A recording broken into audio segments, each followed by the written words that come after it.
Guest है और आज अजीम दिन है और आप सब लोगों को आज का दिन मुबारक हो, जश्न आज़ादी मुबारक हो। मगर आज हमने छुट्टी नहीं की है, हम पढ़ रहे हैं क्योंकि वो जो कौम है वो कभी तरक्की नहीं कर सकती जो एजुकेशन एजुकेशन को छोड़ देती है। इसलिए हम जो है वो क्लास लेती है, आप लोगों का थोड़ा सिलेबस रहता था।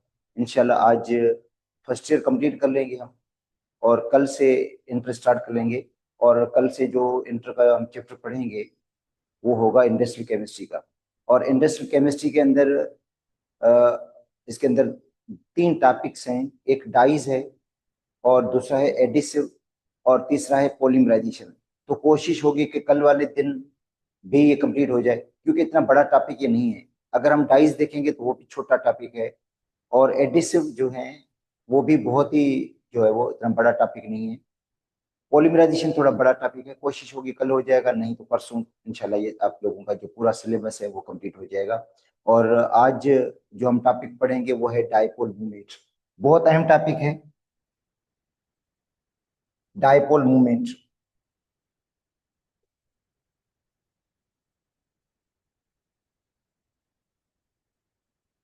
और डाइपोल मूवमेंट को शो किया जाता है बेटा म्यू से। इसका जो सिंबल होता है वो म्यू होता है। याद कर लो डाइपोल मूवमेंट, कल भी आपको मैंने कुछ बताया था डाइपोल मूवमेंट के बारे में कि डाइपोल मूवमेंट से हम क्या निकालते हैं। डाइपोल मूवमेंट से हम निकालते हैं परसेंटेज ऑफ आयनिक करेक्टर। क्या निकालते हैं? Percentage of the ionic character. और क्या निकालते हैं?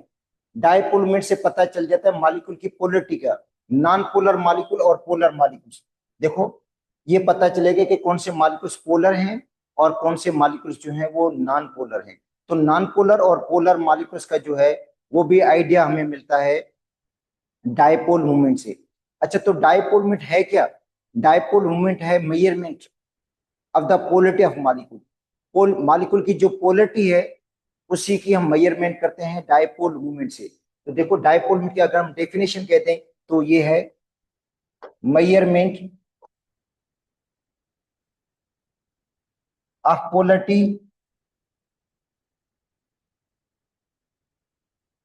Of molecule. जो मॉलिक्यूल है उसकी पोलरिटी की मेजरमेंट है। ठीक है, देखें when polar molecules, when polar molecules, polar molecules हैं जैसे HCl है या इस तरह, when polar molecule is placed, when polar molecules are placed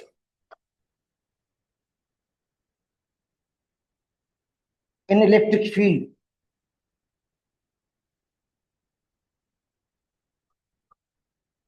जब पोलर मॉलिक्यूल्स को हम रखते हैं इलेक्ट्रिक फील्ड के अंदर, दे ओरिएंट,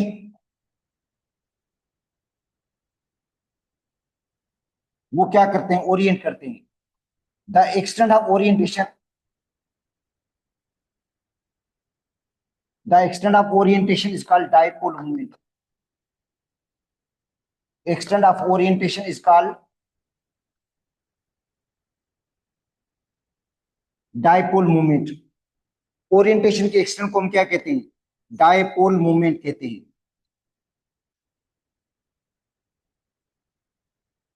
तो अब देखो डाई का मतलब है दो, पोल का मतलब होता है पॉजिटिव और नेगेटिव एंड्स जिसके अंदर दो पोल्स हों।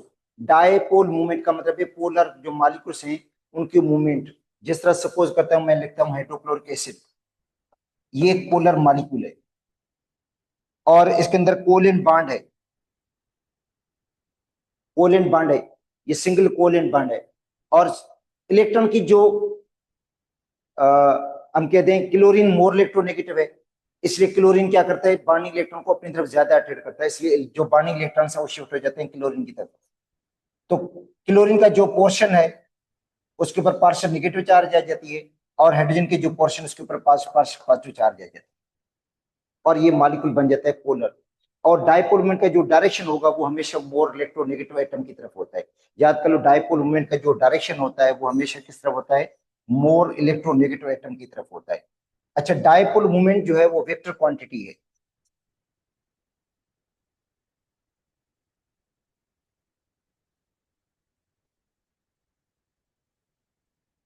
डायपोल मोमेंट वेक्टर क्वांटिटी होता है।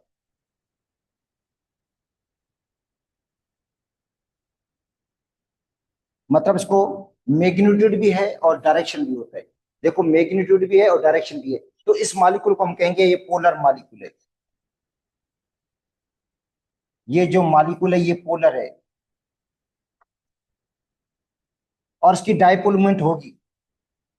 ये पोलर मॉलिक्यूल है, बॉन्ड भी पोलर है, और इस मॉलिक्यूल की डायपोल मोमेंट होगी। और वो डायपोल मोमेंट किसके बराबर होगी? म्यू। ये म्यू बराबर होता है क्यू इंटू डी। क्यू क्या है? चार्ज।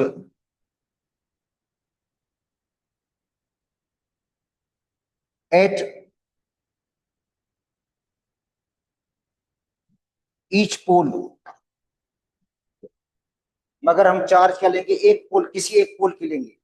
और डी क्या है? डी है डिस्टेंस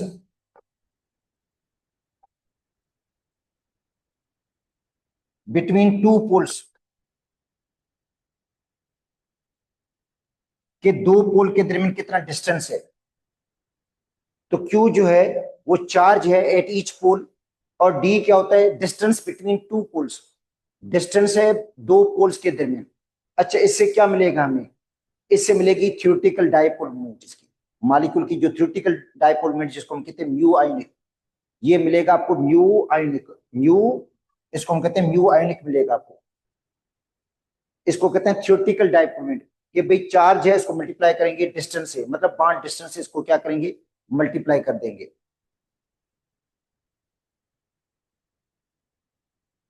अच्छा, अब आते हैं यूनिट क्या होगा इसका। यूनिट बेटा, एक तो होता है कूलम मीटर।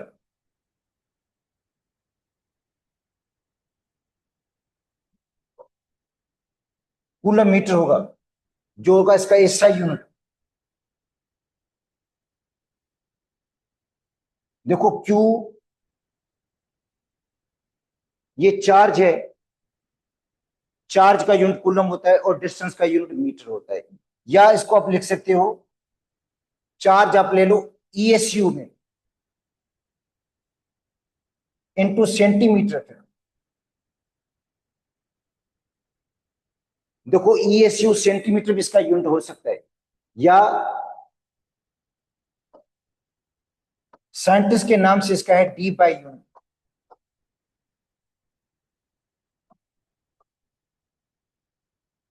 और 1 डी बाई जो है 3.336 इंटू 10⁻⁻30 कूलम मीटर के बराबर होता है। तो इसका मतलब है जो 1 डी बाई है वो 3.336 इंटू 10⁻⁻30 कूलम मीटर के बराबर होता है, अगर हम डी बाई को कूलम मीटर में कन्वर्ट कर दें तो। ठीक है। अच्छा, अब आते हैं कि जो डायपोल मोमेंट है मॉलिक्यूल्स की, वो कौन से फैक्टर पे डिपेंड करती है। देखो, डायपोल मोमेंट जो है in diatomic molecule, dipole moment depends upon polarity of the molecule. In polyatomic molecules dipole moment depends upon two factors: polarity of the bond and geometry of the molecule। दो factor पे depend करती है dipole moment, जब molecule जो होता है वो polyatomic होता है। In diatomic molecule, in diatomic molecule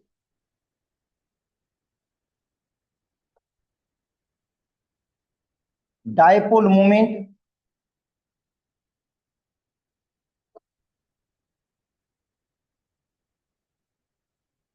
depends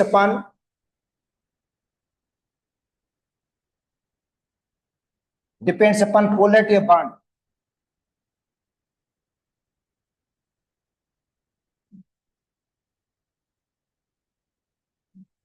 या molecule,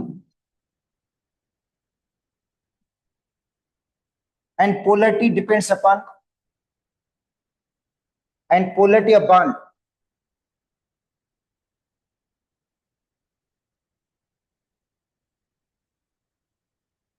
depends upon difference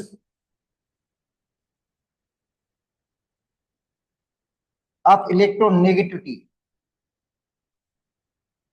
difference of electronegativity, जो बॉन्ड की पोलैरिटी वो डिपेंड करती है डिफरेंस ऑफ द इलेक्ट्रोनेगेटिविटी पे। If difference of electron is more, if difference of electronegativity is more,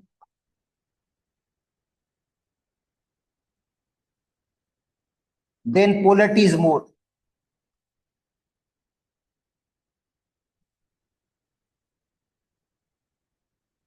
And dipole moment is more.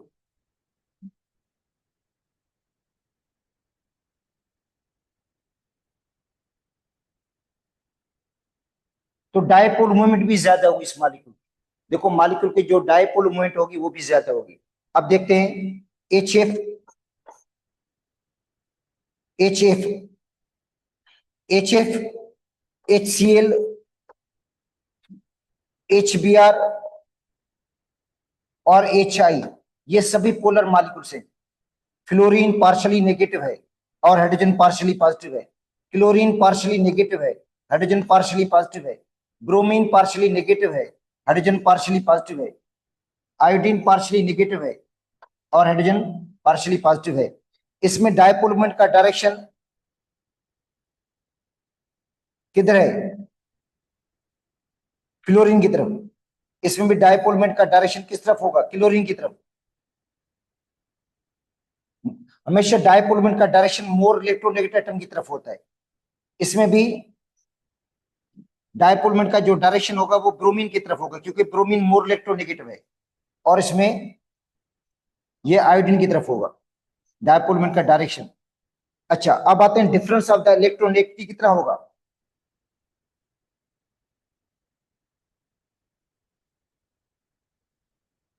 इसमें जो difference आता है 1.9 का आता है। चलो किस तरह निकालते हैं? देखो फ्लोरीन की इलेक्ट्रॉन है 4 माइनस 2.1, तो 1.9 का डिफरेंस।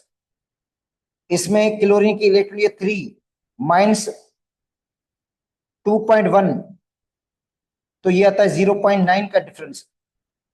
एचबीआर में 2.8 माइनस 2.1, 0.7 का डिफरेंस। इसके अंदर 2.4 माइनस 2.1, 0.3 का डिफरेंस। तो डिफरेंस जिसका ज्यादा होगा उसकी डायपोल मोमेंट ज्यादा होगी। तो डायपोल मोमेंट जो है, डायपोल मोमेंट का ऑर्डर ये हो जाएगा।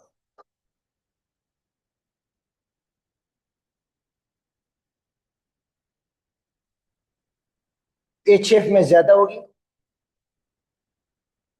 HCl से, HCl में ज्यादा होगी HBr से, और HBr में ज्यादा होगी HI से। तो डायपोल मोमेंट का ऑर्डर इस तरह हो गया कि डायपोल मोमेंट जो HF की ज्यादा है HCl से, HCl की ज्यादा है HBr से, HBr की ज्यादा है HI से। तो ये डायपोल मोमेंट का ऑर्डर हो जाता है।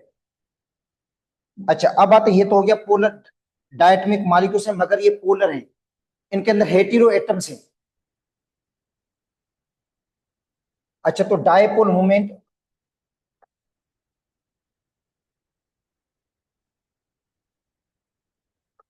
ऑफ हेटेरो डायटमिक मॉलिक्यूल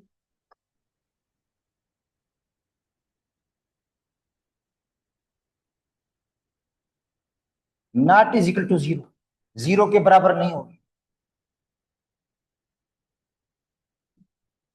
मगर dipole moment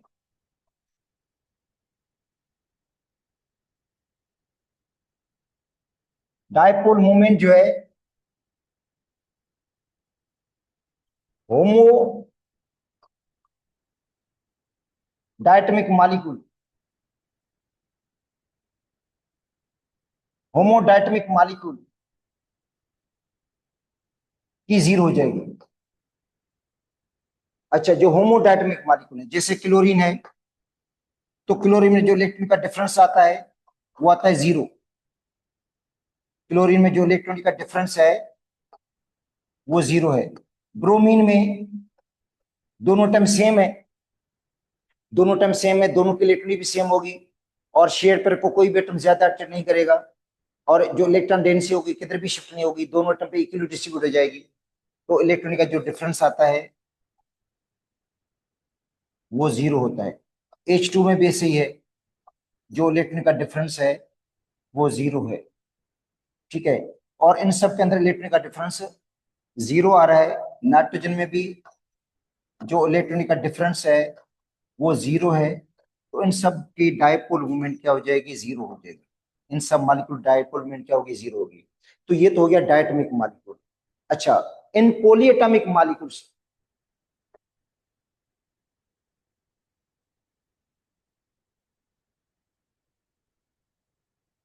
in polyatomic molecules dipole movement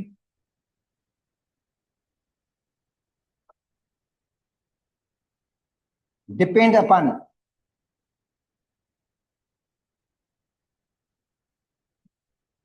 number one polarity of bond,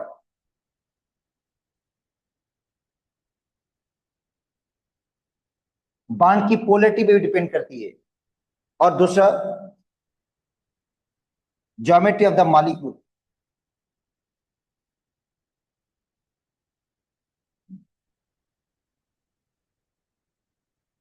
molecule की ज्योमेट्री पे भी। अच्छा, अब आते हैं linear molecules.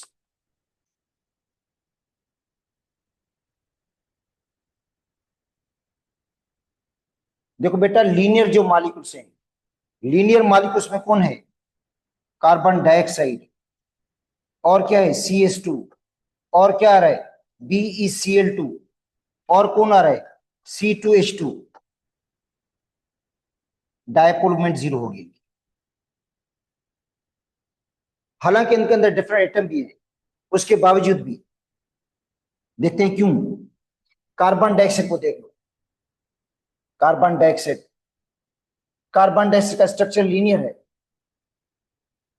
Oxygen more electronegative है, कार्बन लेस इलेक्ट्रोनेगेटिव है, partial positive, oxygen partially negative. अब इसके अंदर दो बॉन्ड्स हैं, दो बॉन्ड्स हैं, ये बॉन्ड पोलर है, बॉन्ड पोलर है, इस बॉन्ड की डायपोल मोमेंट का डायरेक्शन इस तरफ है, ये बॉन्ड पोलर है, इसकी बॉन्ड की डायपोल मोमेंट का डायरेक्शन इस तरफ है।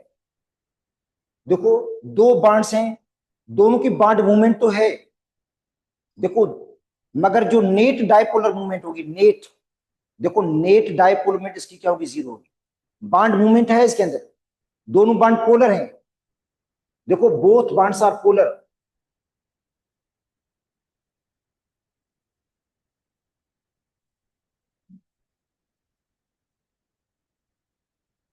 but overall molecule is non-polar, but overall molecule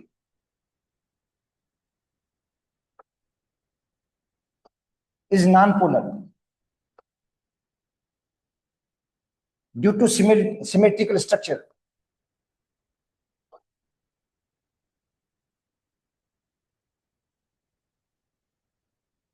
symmetrical structure की वजह से डायपोल मोमेंट क्या होगी, कैंसिल होगी, एक बॉन्ड की डायपोल मोमेंट दूसरे से कैंसिल होगी। देखो इसके अंदर डायपोल मोमेंट कैंसिल हो जाती है, इसलिए जो म्यू नेट आप कह देते हैं, जो म्यू नेट निकलेगा वो जीरो निकलेगा, इसका जो नेट डायपोल मोमेंट निकलेगी वो उसकी जीरो आएगी। इसलिए molecule as a whole remain non polar. इसका मतलब है कार्बन डाइऑक्साइड का मॉलिक्यूल जो है वो नॉन पोलर है, जबकि कार्बन डाइऑक्साइड के अंदर दोनों बॉन्ड पोलर है, दोनों बॉन्ड की मूवमेंट है, मगर एक बॉन्ड की डायपोल मूवमेंट दूसरे बॉन्ड की डायपोल मूवमेंट से कैंसिल हो जाती है, क्योंकि इनका डायरेक्शन अपोज्ड है। देखिए, दो वेक्टर्स हों जिनका मैग्नीट्यूड बराबर हो मगर डायरेक्शन अपोज्ड हो, तो उनका जो रिजल्टेंट वेक्टर आता है वो जीरो ही होता है। अब देखो BeCl2 को,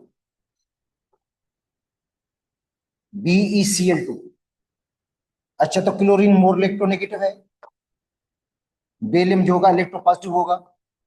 अब क्या होगा, इसके अंदर बांड की जो मूवमेंट है, इस बांड का डायरेक्शन इस तरफ, हमेशा मोर इलेक्ट्रोनेगेटिव एटम की तरफ, इस बांड की जो डायपोल मोमेंट इस तरफ होगी, मोर इलेक्ट्रोनेगेटिव एटम की तरफ। तो दोनों बांड आइडेंटिकल है, एक जैसी, एक बांड की डायपोल मोमेंट दूसरे से क्या हो जाएगी, कैंसिल हो जाएगी, तो ओवरऑल मॉलिक्यूल क्या बन जाएगा, नॉन पोलर बन जाएगा, डायपोल में जीरो हो जाएगी। आप देख लो C2H2, C2H2 इथाइन,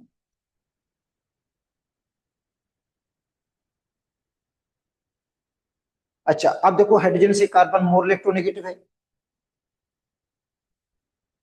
इसके ऊपर पॉजिटिव चार्ज आएगी, इसके ऊपर नेगेटिव आएगी, इसके ऊपर पॉजिटिव आएगी, इसके ऊपर नेगेटिव चार्ज आएगी, क्योंकि ये sp हाइब्रिड कार्बन है, मोर इलेक्ट्रोनेगेटिव है, तो इस बॉन्ड की डायपोल मोमेंट का डायरेक्शन इस तरफ होगा, इस बॉन्ड की डायपोल मोमेंट का डायरेक्शन इस तरफ होगा, अपोज्ड होगा डायरेक्शन, तो डायपोल मोमेंट क्या हो जाएगी, कैंसिल होगी, और नेट डायपोल मोमेंट क्या हो जाएगी, जीरो हो जाएगी।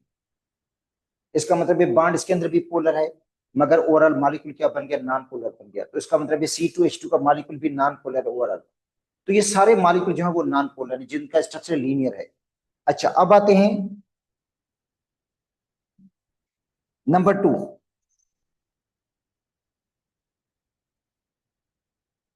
Planar trigonal, planar trigonal molecule हो। अच्छा देखो प्लेनर ट्राइगोनल में कौन कौन आता है, एक आता है BF3, एक आता है BCl3, एक आता है सल्फर ट्राइऑक्साइड, इन सब की डायपोल मोमेंट जीरो होगी, डायपोल मोमेंट जीरो होगी ड्यू टू सिमेट्रिकल स्ट्रक्चर,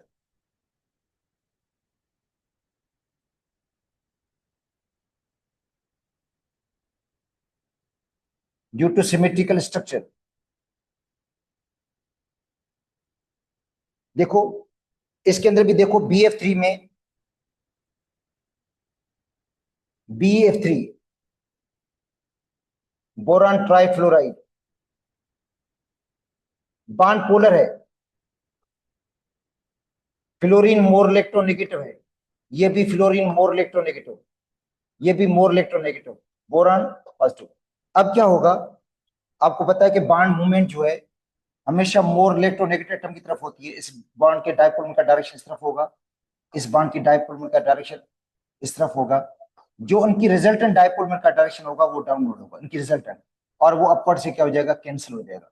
देखो इन दोनों बॉन्ड्स की डायपोल मोमेंट का जो नेट डायरेक्शन है, ये दो दो बॉन्ड्स इनकी डायपोल मोमेंट का जो नेट डायरेक्शन है वो क्या है, डाउनवर्ड है, तो वो अपवर्ड से क्या हो जाएगा, कैंसिल हो जाएगा, तो नेट डायपोल मोमेंट क्या होगी, जीरो। इसका मतलब है बॉन्ड तो पोलर है मगर ओवरऑल मॉलिक्यूल नॉन पोलर हो गया। सल्फर ट्राइऑक्साइड को देखें,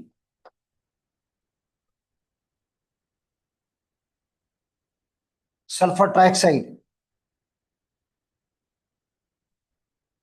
तो सल्फर पार्शियली पॉजिटिव है, ऑक्सीजन मोर इलेक्ट्रोनेगेटिव नेगेटिव है, पार्शियली नेगेटिव होगा, तो ऑक्सीजन ये पार्शियली नेगेटिव, ये ऑक्सीजन भी पार्शियली नेगेटिव। अब देखो इस बॉन्ड की डायपोल मोमेंट का डायरेक्शन इस तरफ है, इसकी बॉन्ड की डायपोल मोमेंट का डायरेक्शन इस तरफ है, और इसका जो रिजल्टेंट डायरेक्शन होगा वो डाउनवर्ड होगा, आज ये अपवर्ड से क्या हो जाएगा, कैंसिल हो जाएगा, तो ओवरऑल डायपोल मोमेंट इसकी भी क्या होगी, जीरो होगी। इसके अंदर भी बॉन्ड पोलर है मगर मॉलिक्यूल क्या है, ओवरऑल नॉन पोलर है। अच्छा SO2,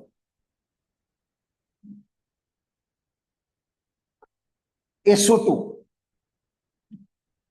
is polar due to angular structure,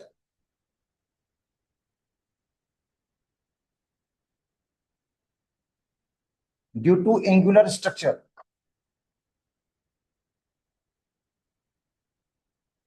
इधर देखो सल्फर डाइऑक्साइड को देखो, इसका एंगुलर स्ट्रक्चर है, इसके पास एक लोन पेयर भी है, इसके पास एक लोन पेयर भी होता है सल्फर डाइऑक्साइड के पास। अब क्या होगा,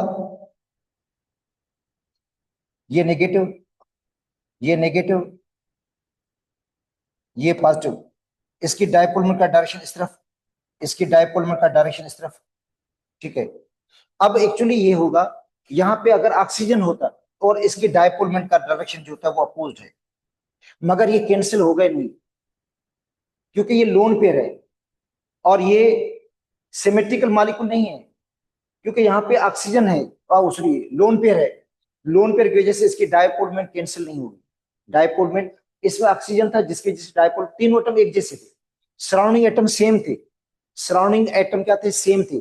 इसमें सराउंडिंग एटम में क्या है, लोन पेयर है, मतलब दो ऑक्सीजन है, दो ऑक्सीजन है, मगर एक क्या है, लोन पेयर, इसलिए नेट डायपोल मोमेंट जीरो नहीं होगी, ये डायपोल मोमेंट इसकी जीरो नहीं होगा, not is equal to zero. इसका मतलब इसकी डायपोल मोमेंट कैंसिल नहीं होगी, डायपोल भले इस डायपोल का डायरेक्शन डाउनवर्ड हो, मगर ये अपवर्ड से कैंसिल नहीं होगी, क्योंकि अपवर्ड क्या है, लोन पेयर है, जिसकी वजह से इसकी डायपोल मोमेंट कैंसिल नहीं होगी। तो ये डायपोल मोमेंट शो करेगा, ये डायपोल मोमेंट शो करता है। अच्छा, अब आते हैं टेट्राहेड्रल।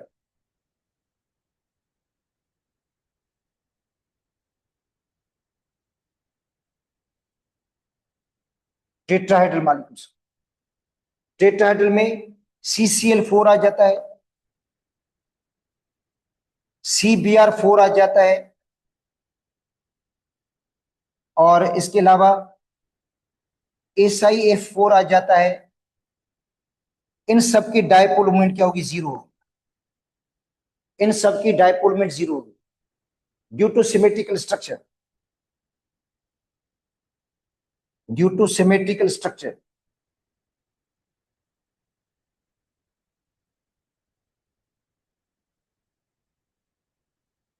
स्ट्रक्चर क्या है इनका, सिमेट्रिकल है, जिनकी वजह से इनकी डायपोल मोमेंट क्या हो जाएगी, जीरो हो जाएगी। देखो किस तरह,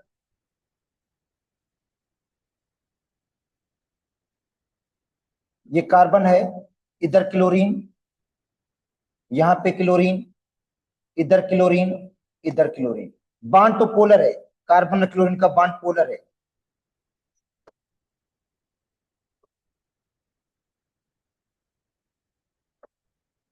ये पार्शियल पॉजिटिव, ये पार्शियल नेगेटिव, मगर चारों एटम एक जैसे हैं, चारों एटम क्या है, एक जैसे, सराउंडिंग एटम सेम है, सराउंडिंग एटम सेम होंगे तो डायपोल मोमेंट क्या होगी, जीरो। सिमेट्रिकल स्ट्रक्चर हो और चारों एटम सेम हो तो डायपोल मूवमेंट क्या हो जाएगी, इसकी जीरो हो जाएगी, डायपोल मूवमेंट कैंसिल हो जाएगी। जितने बांड्स इनकी इस बांड की इससे कैंसिल होगी, इसकी डायपोल मूवमेंट इससे कैंसिल हो जाएगी, और ओवरऑल डायपोल मूवमेंट इसकी क्या हो जाएगी, जीरो हो जाएगी। अच्छा, मगर जो दूसरे मॉलिक्यूल्स हैं, CHCl3,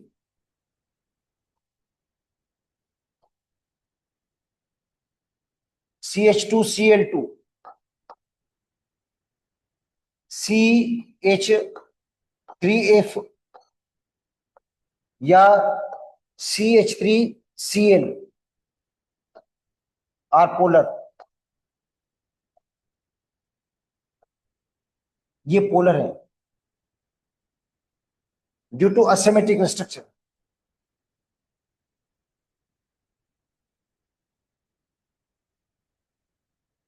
due to asymmetrical structure, क्योंकि इनका स्ट्रक्चर असिमेट्रिकल है, सिमेट्रिकल नहीं है, चारों एटम एक जैसे नहीं है। देखो चारों एटम एक जैसे नहीं है, तीन क्लोरीन है तो एक हाइड्रोजन है, दो हाइड्रोजन है तो दो क्लोरीन है, तीन हाइड्रोजन है एक फ्लोरीन है, तीन हाइड्रोजन है एक क्लोरीन है, तो इनकी डायपोल मूवमेंट जो होगी जीरो नहीं होगी। डायपोल मूवमेंट जो होगी वो शो करेंगे, ये dipole movement, net dipole movement show करेंगे, not is equal to zero नहीं, इनकी जीरो होगी। इसका मतलब है ये नॉन पोलर है, ये मॉलिक्यूल नॉन पोलर है, CCl4 नॉन पोलर है, मगर CH3Cl पोलर है। अच्छा, और CHCl3 क्लोरोफॉर्म भी पोलर है, डाइक्लोरोमीथेन भी पोलर है, मिथाइल फ्लोराइड भी पोलर है, ये सारे मॉलिक्यूल पोलर हैं due to asymmetrical structure, asymmetrical structure की वजह से। अब आते हैं अमोनिया। अब अमोनिया का, अमोनिया में भी यही है, अमोनिया जो है, जिनको हम कहते हैं trigonal parameter,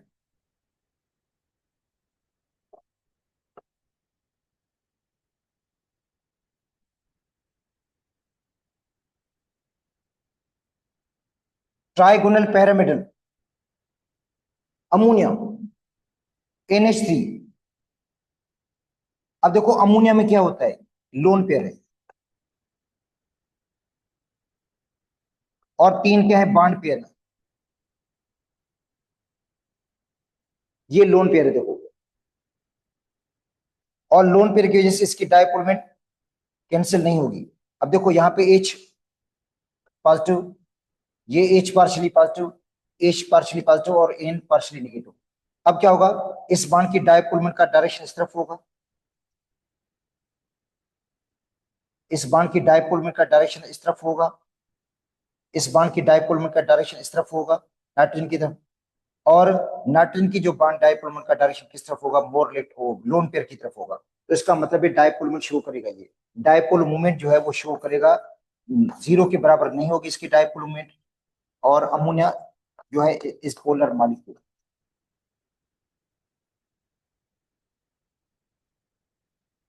ammonium polar molecule है।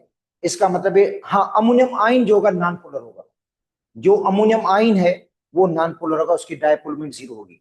देखो जो अमोनियम आयन, अमोनियम आयन ये है, जो अमोनियम आयन है,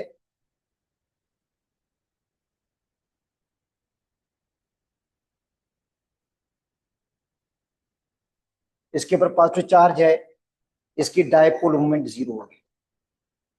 मगर अमोनिया खुद की जीरो नहीं होगी, लोन पेयर की वजह से। ठीक है, तो अब देखो डायपोल मोमेंट का डायरेक्शन इसमें नाइट्रोजन की तरफ है, और नाइट्रोजन के बाद आगे किसकी तरफ है, आगे तरफ है लोन पेयर की तरफ। इसका मतलब है ये रिजल्टेंट डायपोल मोमेंट शो करेगा, जीरो नहीं होगी, अमोनिया पोलर हो जाएगा। जब अमोनिया पोलर है तो बाकी भी पोलर होंगे फिर। अमोनिया जो पोलर है तो बाकी जो पी एच थ्री होगा ये भी पोलर होगा, ये भी पोलर हो जाएगा। और बाकी मॉलिक्यूल जो है, चलो, फिर पीसीएल थ्री भी पोलर होगा, क्योंकि इसके अंदर भी लोन पेयर मौजूद है। पीसीएल थ्री में भी लोन पेयर मौजूद है, तो ये भी क्या हो जाएगा, पोलर होगा, डायपोल में जीरो नहीं होगी।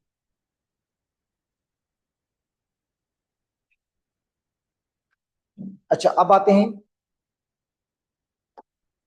H2O is polar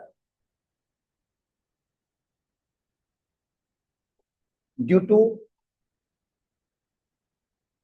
angular structure,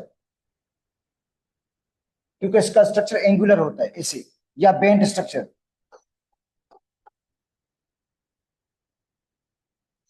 एक लोन पेयर, ये दूसरा लोन पेयर। अच्छा, अब बताओ क्या होगा। एच के ऊपर पार्शियल पॉजिटिव चार्ज है, इस एच के ऊपर पार्शियल पॉजिटिव चार्ज है, ऑक्सीजन के ऊपर पार्शियल नेगेटिव चार्ज। अब क्या होगा, इस बांड की डायपोल मोमेंट का डायरेक्शन इस तरफ, इस बांड की डायपोल मोमेंट का डायरेक्शन इस तरफ, और इनकी डायपोल मोमेंट का डायरेक्शन इस तरफ होगा, लोन पेयर की तरफ होगा। इसकी डायपोल मोमेंट का डायरेक्शन भी लोन पेयर की तरफ होगा, तो इसका मतलब है डायपोल मोमेंट कैंसिल होगी नहीं, डायपोल मोमेंट कैंसिल नहीं होगी। डायपोल मोमेंट कैंसिल नहीं होगी तो इसका मतलब ये रिजल्टेंट डायपोल मोमेंट शो करेगा। और इसकी जो डायपोल मोमेंट है 1.85 डी के बराबर होती है, वाटर की डायपोल मोमेंट। तो इसका मतलब वाटर जो एंगुलर स्ट्रक्चर वाला है ये भी डायपोल मोमेंट शो करता है। ठीक है, अब इसके अंदर एक चीज है, NF3 भी डायपोल मोमेंट शो करता है, NF3।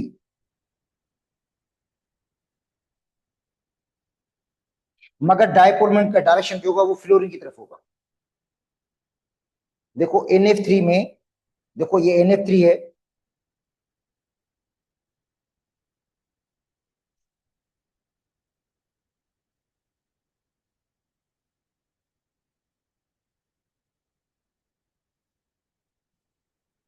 ये नाइट्रोजन पॉजिटिव चार्ज है,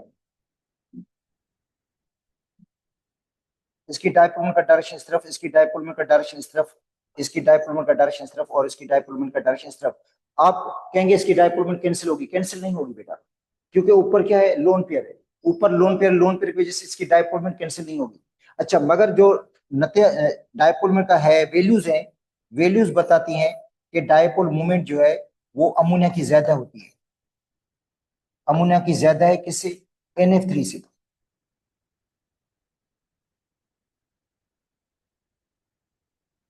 देखो अमोनिया की जो डायपोल मोमेंट है वो NF3 से ज्यादा ही है।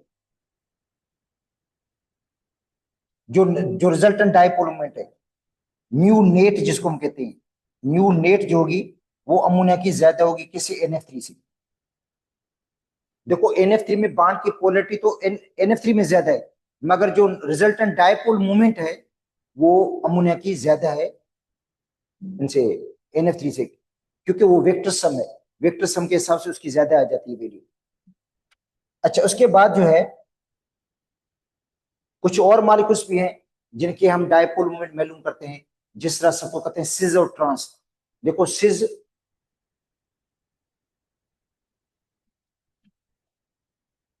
Isomers are polar and trans are mostly non polar. जो सिज होते हैं वो पोलर होते हैं, ट्रांस जो होते हैं वो क्या होते हैं, नॉन पोलर होते हैं। देखो इसको देखें,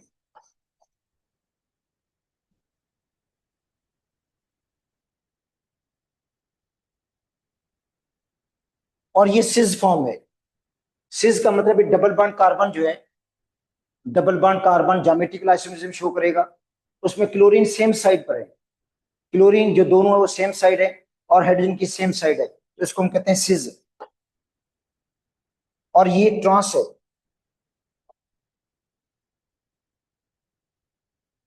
अपोज साइड पर, क्लोरीन दोनों की अपोज साइड है और हाइड्रोजन की अपोज साइड है, इसको हम क्या कहते हैं, ट्रांसफॉर्म।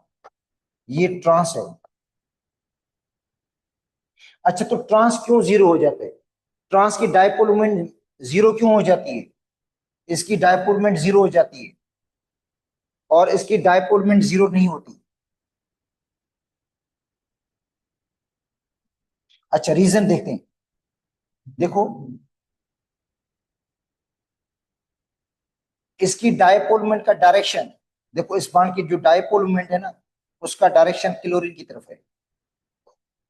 इस बाण की डायपोल मोमेंट का डायरेक्शन क्लोरीन की तरफ है, और ये दोनों अपोज हो गए, कैंसिल। देखो ये दोनों अपोज हो गए तो क्या हो गया, कैंसिल हो गए डायपोल मोमेंट। अच्छा, इस बाण की डायपोल मोमेंट किसकी तरफ है, कार्बन की तरफ, क्योंकि कार्बन मोर इलेक्ट्रोनेगेटिव है। इसकी डायपोल मोमेंट का डायरेक्शन किस तरफ है, कार्बन की तरफ है, तो ये भी क्या है, अपोज्ड है, तो उनकी डायपोल मोमेंट क्या होगी, कैंसिल होगी। देखो इस बाण की डायपोल मोमेंट ये अपोज्ड है, और यहाँ पे भी क्लोरीन, यहाँ पे भी क्लोरीन है, दोनों का जो मैग्नीट्यूड है वो बराबर है, मगर डायरेक्शन अपोज है तो डायपोल मोमेंट कैंसिल, और इनका भी जो डायरेक्शन है वो अपोज है तो डायपोल मोमेंट कैंसिल। इसमें देखो ये जो क्लोरीन है ये मोर इलेक्ट्रोनेगेटिव है, इसकी डायपोल मोमेंट का डायरेक्शन इस तरफ है, और इसमें भी डायपोल मोमेंट डायरेक्शन इस तरफ है, तो ये अपोज नहीं है। ये देखो अपोज नहीं है, अपोज नहीं तो इसका मतलब है ये डायपोल मोमेंट शो करेगा, भले इसका हम कहते हैं अपोज है ये। अच्छा, इसमें भी देखो अपोज ये भी नहीं है, इसमें भी डायपोल मोमेंट का डायरेक्शन इस तरफ है, इसमें भी डायपोल मोमेंट का डायरेक्शन कार्बन की तरफ है, इसमें देखो क्लोरीन की तरफ है, तो ये डायपोल मोमेंट कैंसिल होगी नहीं, तो ये डायपोल मोमेंट इसकी जीरो के बराबर नहीं होगी, इसकी डायपोल मोमेंट जीरो के बराबर होगी। इसका मतलब है जो ये सिज है, सिज है, इसका नाम जो लिखेंगे हम, लिखेंगे सिज 1,2, 1,2 डाइक्लोरो इथीन इज पोलर, ये पोलर है। जबकि जो ट्रांस है ये ट्रांसफॉर्म है, ठीक है। ट्रांस में देखो क्या है, क्लोरीन दोनों अपोज पे हैं और हाइड्रोजन दोनों अपोज पे हैं, ये trans 1,2 dichloroethene is non polar, ये नॉन पोलर है। हाँ, अब आते हैं percentage of the ionic character, जो शुरुआत में मैंने आपको कहा था कि हम percentage of the ionic character भी निकालते हैं। Percentage of the ionic character कि भाई जिस तरह HCl है वो कितने है, उसके अंदर परसेंटेज आयनिक करेक्टर है, HF के अंदर परसेंटेज आयनिक करेक्टर कितना है। देखो, तो percentage of the ionic character, percentage of ionic character, ये भी हम डायपोल मोमेंट से ही निकालते हैं, परसेंटेज ऑफ आयनिक करेक्टर। ये कहां से निकालते हैं? डायपोल मोमेंट से निकालते हैं। अच्छा, उसके लिए क्या करते हैं हम लेते हैं म्यू ऑब्जर्व।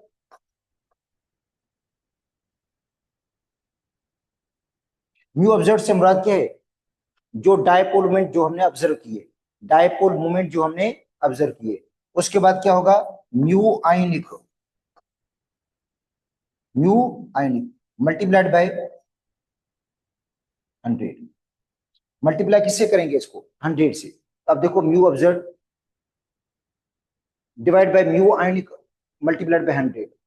अच्छा, अब हम आते हैं, ये बुक में एक प्रॉब्लम है, इसको हम हल कर लेते हैं।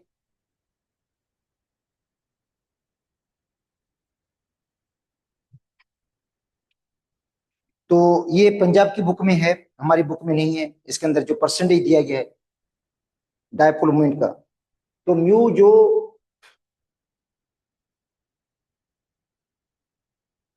ऑब्जर्व है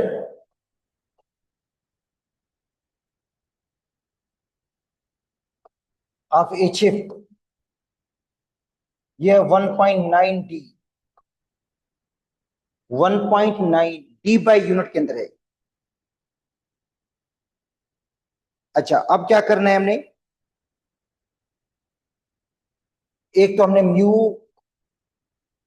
आयनिक निकालना है, म्यू आयनिक। अच्छा, तो म्यू आयनिक कैसे निकलेगा? क्यू इंटू डी से म्यू आयनिक निकालेंगे हम, क्यू इंटू डी। और दूसरा क्या करेंगे हम? निकालेंगे परसेंटेज ऑफ आयनिक करेक्टर।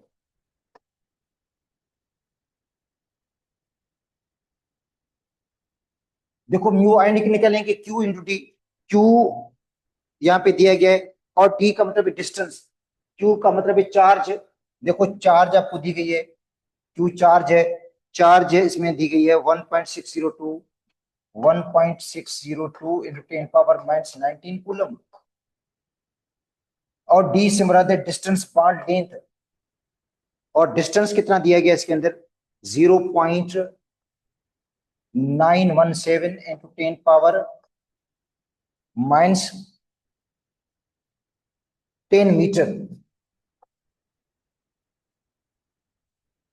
तो ये डिस्टेंस है। तो हम क्या निकालेंगे? पहले म्यू आयनिक निकाल देते हैं, म्यू आयनिक निकालते हैं। और जो म्यू आयनिक के बराबर है क्यू इंटू डी के, क्यू मल्टीप्लाइड बाय डी। अब देखते हैं क्यू कितना है।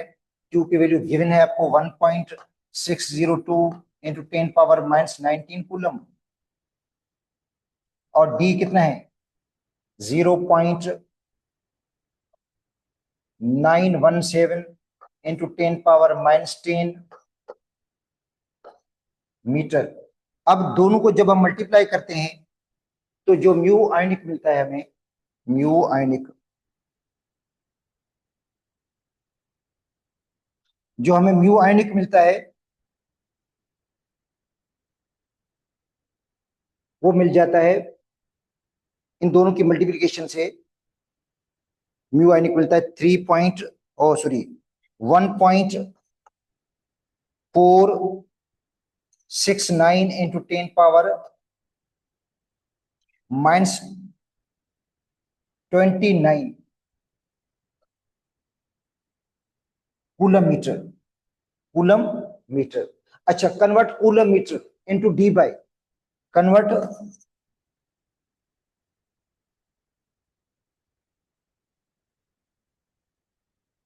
Coulomb meter to D by.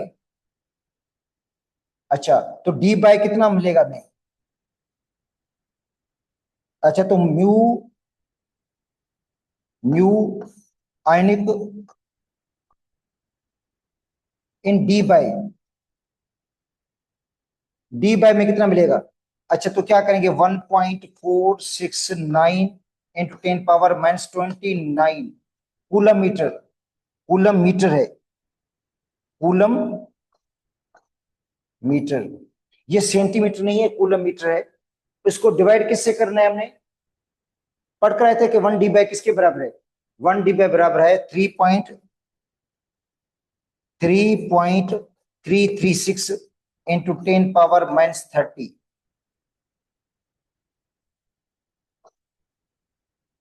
Coulomb metre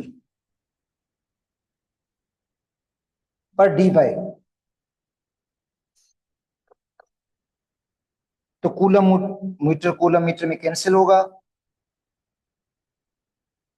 और डी बाय जो नीचे है नेगेटिव का ऊपर जाएगा पॉजिटिव का हो जाएगा, और जो इसका आंसर आएगा वो आएगा 4.4, 4.4 डी।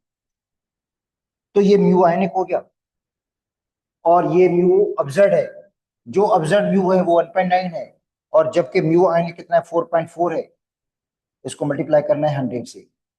ठीक है, तो म्यू जो आयनिक होगा, oh sorry, percentage of the ionic character जो होगा, परसेंटेज ऑफ आयनिक करेक्टर जो निकलेगा वो निकलेगा mu observe divide by mu ionic, ionic का मतलब है थ्योरेटिकल, मल्टीप्लाई करेंगे 100 से। अच्छा, तो म्यू ऑब्जर्व जो है हमारे पास है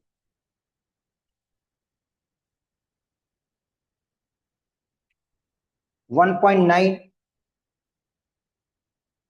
डी, और म्यू आयनिक है 4.4 डी इंटू 100, तो जवाब जो आएगा वो आएगा 43.2%।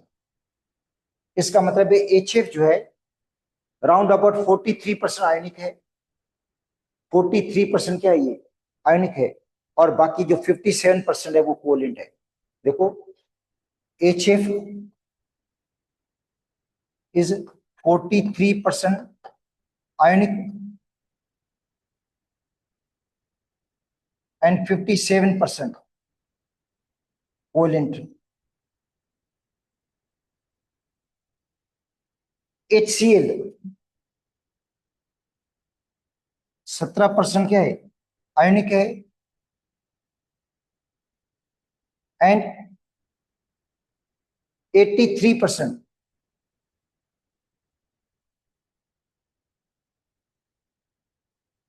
कोवलेंट है।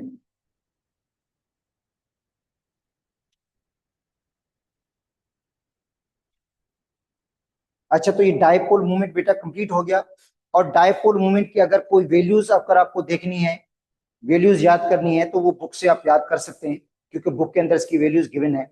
अच्छा, तो ये पेजेस ये जितने भी हैं ये मैं सेव कर लेता हूँ, उसके बाद एक और टॉपिक रहता है उसको हम पढ़ लेते हैं। पहले इसको मैं सेव कर लेता हूँ।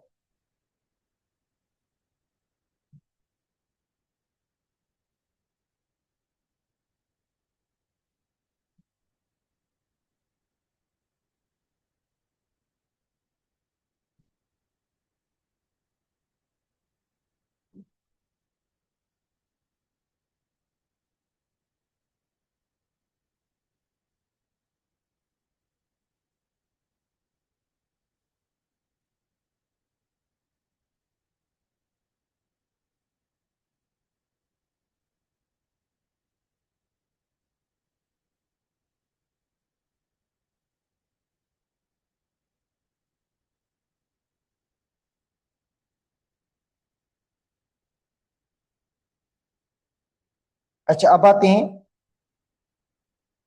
Effect of bonding, effect of bonding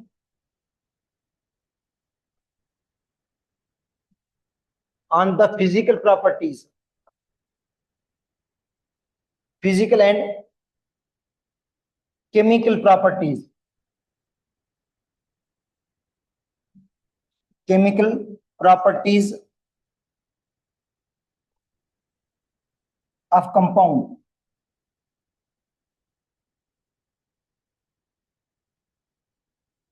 देखो, बॉन्डिंग का इफेक्ट फिजिकल प्रॉपर्टीज पे, ये एक्चुअली हम पहले भी पढ़ा चुका हूं मैं आप लोगों को आयनिक बॉन्ड के अंदर, हालांकि बुक में आयनिक बॉन्ड था ही नहीं तब, तब मैंने आपको आयनिक बॉन्ड के हवाले से भी पढ़ा लिया था कि भाई आयनिक जो कंपाउंड्स होते हैं उनका मेल्टिंग और बॉइलिंग पॉइंट जो होता है वो हाई होता है कोवलेंट कंपाउंड से, क्योंकि आयनिक कंपाउंड के अंदर जो electrostatic force of attraction ions के बीच में होती है वो बहुत ज्यादा स्ट्रांग है। और जो कोवैलेंट कंपाउंड्स हैं उनके अंदर वंडरवाल्स फोर्स ऑफ अट्रैक्शन होती है, या हाइड्रोजन बॉन्डिंग होती है, या सेकेंडरी जो बॉन्ड होता है वो उतना स्ट्रॉन्गर नहीं होता उनमें, इसलिए उनका मेल्टिंग बॉइलिंग पॉइंट क्या होता है, कम होता है। तो ये हमने ऑलरेडी पढ़ लिया था। इसके अलावा आयनिक कंपाउंड की जो सोलिबिलिटी है, वो सोलिबिलिटी डिपेंड करती है उसकी लेट्स एनर्जी पे। अगर लेट्स एनर्जी कम है तो सोलिबिलिटी ज्यादा होगी, अगर लेट्स एनर्जी हाई है तो सोलिबिलिटी कम होगी। तो ये भी हमने प्रॉपर्टीज पढ़ ली थी। इसके अलावा मेल्टिंग पॉइंट, बॉइलिंग पॉइंट, और इसके अलावा इलेक्ट्रोलाइट है या नहीं है, तो वो भी हमने पढ़ लिया था। मगर आज जो पढ़ेंगे वो ज्यादातर कोवैलेंट कंपाउंड के हवाले से ही है इसके अंदर, ठीक है, सोलिबिलिटी के हवाले से ज्यादातर है।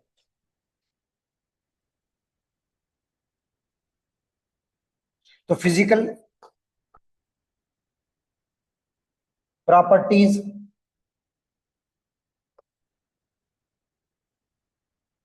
Of molecules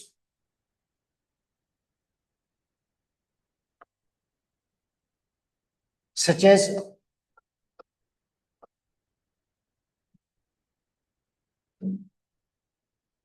melting point, boiling point,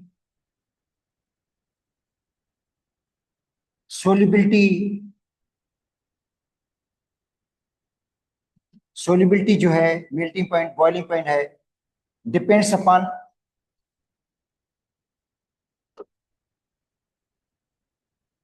nature of bonding. Depend upon nature of bonding, ये डिपेंड करता है बॉन्डिंग की नेचर पे कि किस तरह की बॉन्डिंग है, पोलर है बॉन्ड या नॉन पोलर बॉन्ड है। तो अब आते हैं पहले सोलिबिलिटी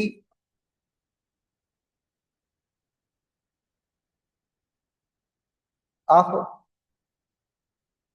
पोलर कंपाउंड्स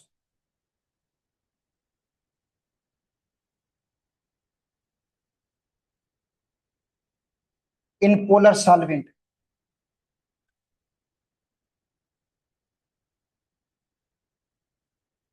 ठीक है, सोलिबिलिटी जो पोलर कंपाउंड्स की है किसके अंदर, पोलर सॉल्वेंट के अंदर। तो polar compounds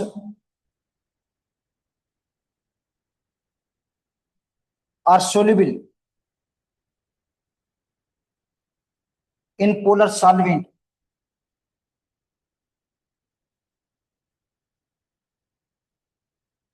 due to dipole dipole interaction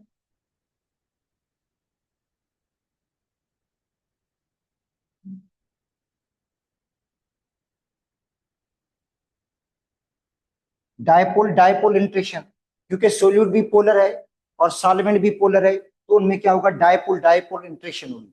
solute का जो पॉजिटिव पोल होगा उसको सॉल्वेंट का नेगेटिव पोल इंटरेक्ट करेगा, सोल्यूट का जो नेगेटिव आयन है उसके साथ सॉल्वेंट का जो पॉजिटिव पोल होगा वो इंटरेक्ट करेगा। तो इस इंटरेक्शन को हम क्या कहते हैं, डायपोल डायपोल इंटरेक्शन होती है, dipole dipole interaction.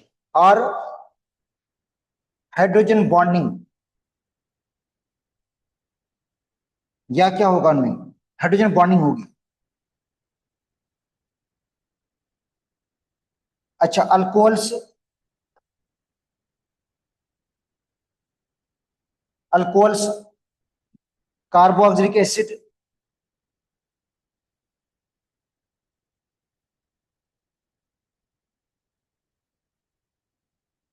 And simple sugars,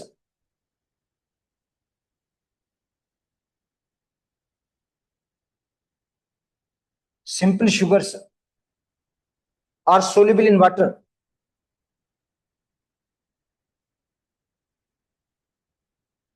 ये वाटर में सोल्यूबल है because of hydrogen bonding, because of hydrogen bonding. क्या होता है इनमें, हाइड्रोजन बॉन्डिंग होती है, हाइड्रोजन बॉन्ड बनते हैं। देखो, अल्कोहल है,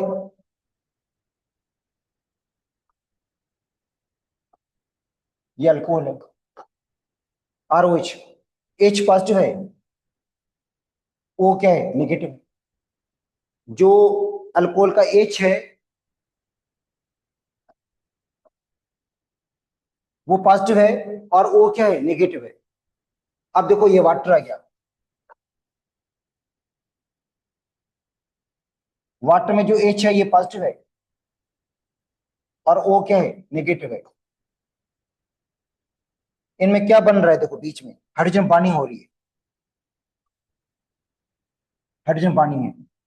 हाइड्रोजन बॉन्डिंग की वजह से ये सोल्यूबल है, हाइड्रोजन बॉन्डिंग की वजह से ये क्या है, सोल्यूबल है। कार्बोक्सिलिक एसिड,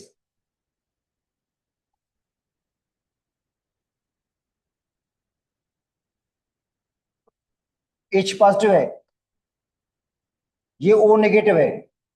कार्बन पॉजिटिव है, ये ऑक्सीजन नेगेटिव है, ये पोलर है। अच्छा, यहाँ पे वाटर का मॉलिक्यूल आ गया, जिसको हम कहते हैं कार्बोक्सिलिक एसिड।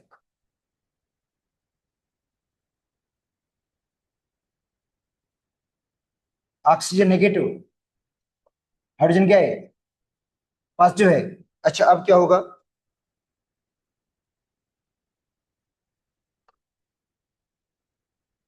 ये देखो कार्बोक्सिलिक एसिड में जो H है वो पॉजिटिव है और ऑक्सीजन क्या है, नेगेटिव है। तो इनके बीच में क्या होती है, हाइड्रोजन बॉन्डिंग बनती है, और हाइड्रोजन बॉन्डिंग की वजह से ये सोल्यूबल है।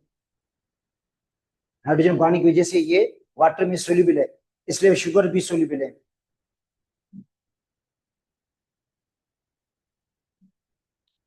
अच्छा, इस तरह जो भी पोलर हैं, पोलर कंपाउंड्स होते हैं, वो या तो उनमें डायपोल डायपोल इंटरेक्शन होगी, उनकी वजह से सोल्यूबल होंगे, या हाइड्रोजन बॉन्डिंग की वजह से वो सोल्यूबल होते हैं वाटर के अंदर। सेकंड पॉइंट जी, सोल्यूबिलिटी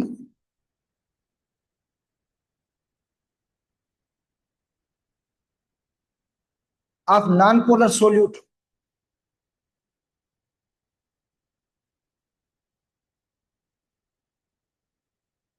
इन पोलर सॉल्वेंट।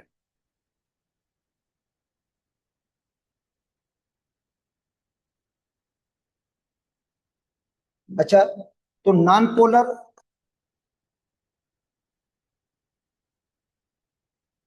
कंपाउंड्स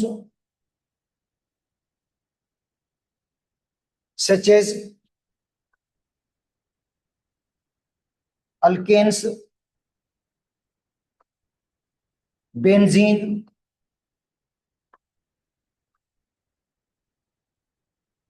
और इनसोल्यूबल इन वाटर, वाटर में इनसोल्यूबल है, मतलब अल्केन्स भी हल नहीं होगी वाटर के अंदर, बेंजीन भी हल नहीं होगी, नॉन पोलर जो भी हैं कंपाउंड्स जो हैं वो वाटर के अंदर हल नहीं होते, because there is no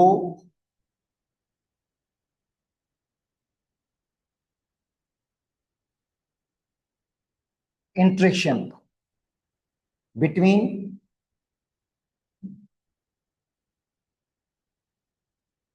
non polar molecules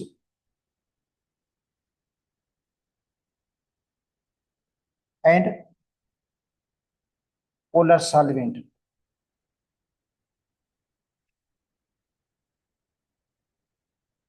क्योंकि कोई इंटरेक्शन नहीं होती है नॉन पोलर मॉलिक्यूल्स और पोलर सॉल्वेंट के बीच में, इसलिए इनसोल्यूबल हो गए।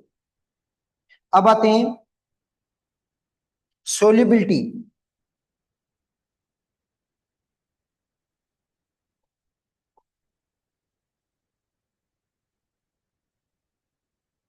Solubility of non polar solvent और नॉन पोलर सोल्यूट,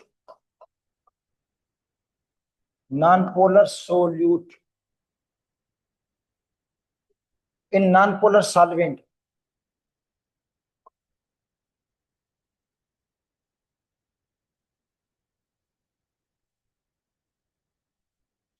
तो ऑर्गेनिक कंपाउंड्स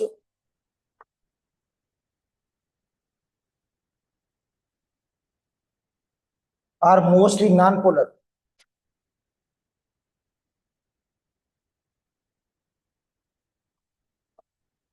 मोस्टली क्या नॉन पोलर है,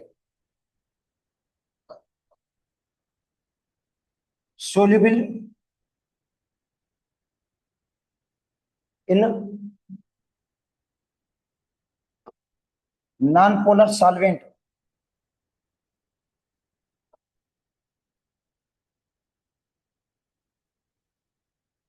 non polar solvent such as benzene,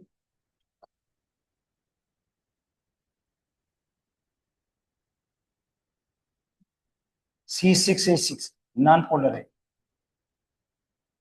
carbon tetrachloride,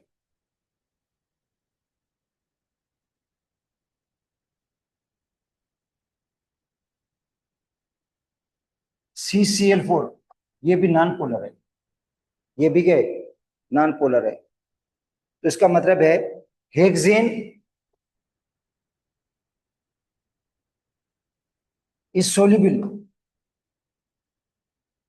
in benzene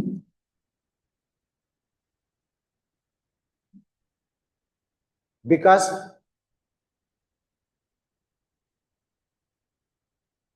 both contains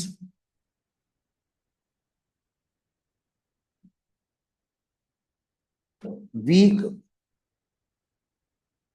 van der Waals force, weak London dispersion force।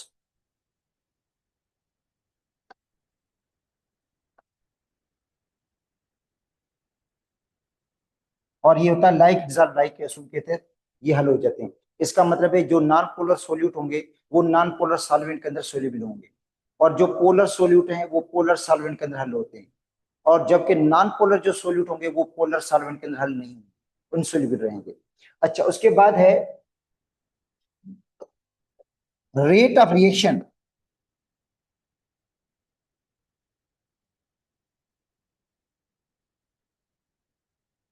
Rate of reaction, reaction का rate, तो reactions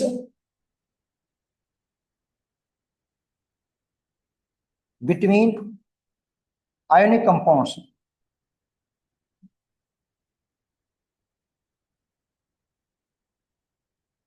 reaction between ionic compounds are fast,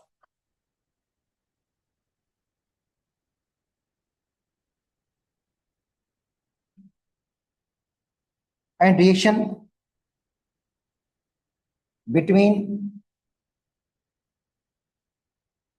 organic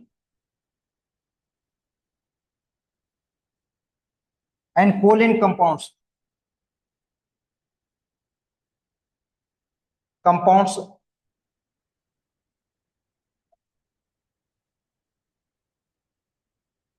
are slow because of high bond energy। उनकी जो bond energy है वो high होती है। High bond energy का मतलब उनको बॉन्ड को तोड़ने के लिए बहुत ज्यादा एनर्जी चाहिए। जितनी एनर्जी ज्यादा होगी बॉन्ड एनर्जी उतना रिएक्शन स्लो होगा। देखो जितनी बॉन्ड एनर्जी हाई होगी रिएक्शन उतना स्लो होगा। तो इसका मतलब है रेट ऑफ रिएक्शन जो है वो बॉन्ड एनर्जी पे डिपेंड करता है। रेट ऑफ रिएक्शन फास्ट होगा अगर बॉन्ड की एनर्जी कम है, बॉन्ड की एनर्जी कम होगी तो रेट ऑफ रिएक्शन फास्ट होगा। अगर बॉन्ड एनर्जी हाई है तो रेट ऑफ रिएक्शन क्या होगा, स्लो होगा। तो अब देखो AgNO3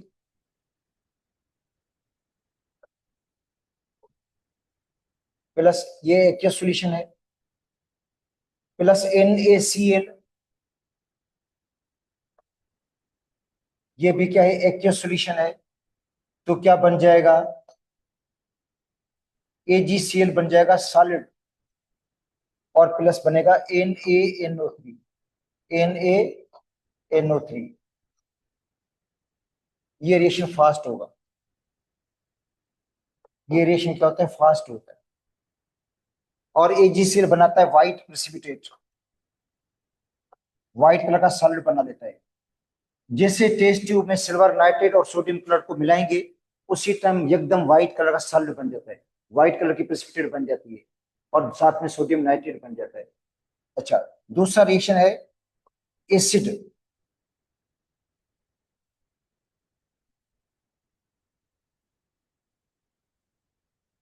और प्लस बेस।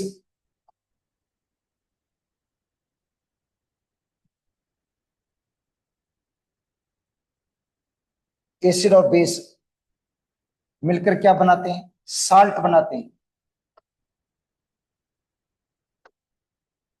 साल्ट बन जाता है, साल्ट का एक सॉल्यूशन बन जाता है, और प्लस वाटर, इसको कहते हैं न्यूट्रलाइजेशन रिएक्शन। ये कौन सा रिएक्शन है? न्यूट्रलाइजेशन रिएक्शन है।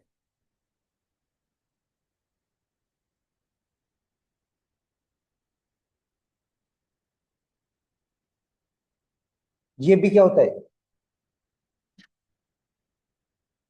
ये फास्ट है। अच्छा, अब आते हैं कोलेन compounds. Hydrolysis of Easter is moderate. जो ईस्टर की हाइड्रोलाइसिस है वो मॉडरेट है। देखो, CH3, COO, C2H5, ethyl acetate,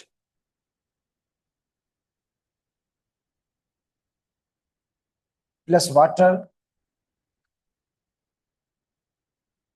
acid की मौजूदगी में, रिवर्सिबल रिएक्शन एसिड की मौजूदगी में होता है। क्या बन जाता है? एसिडिक एसिड, एसिडिक एसिड बन जाता है, एसिडिक एसिड। और दूसरा बन जाता है इथाइल अल्कोहल, और दूसरा क्या बन जाता है? Ethyl alcohol, ethanol. तो ये रिएक्शन मॉडरेट है, या आप कहे तो स्लो भी कह सकते हो। तो ये ऑर्गेनिक रिएक्शन है। ये क्या है? ऑर्गेनिक रिएक्शन है जो मॉडरेट है। तो आज का चैप्टर कंप्लीट, और इससे जो हाफ एंटी टेस्ट की क्लासेस तो बिल्कुल ही कंप्लीट हो गई हैं। बाकी जो एंटी टेस्ट के स्टूडेंट्स हैं उनका एक चैप्टर रहता है, मगर एक चैप्टर में भी 3 टॉपिक हैं जो हमने पढ़ने हैं। एक पॉलीमराइजेशन, इंडस्ट्रियल केमिस्ट्री के अंदर। पॉलीमराइजेशन का तो वैसे भी हमने आइडिया लिया हुआ है। सेम एग्जांपल जो पॉलीमराइजेशन के हमने पढ़े थे वही एग्जांपल दोबारा पढ़ेंगे हम। कंडेंसेशन पॉलीमराइजेशन, एडिशन पॉलीमराइजेशन, वही एग्जांपल सेम पढ़ेंगे। उसके अलावा डाइज के बारे में है, कलर के बारे में है, और जो एडिसिव होते हैं ग्लू वगैरह उनके बारे में है।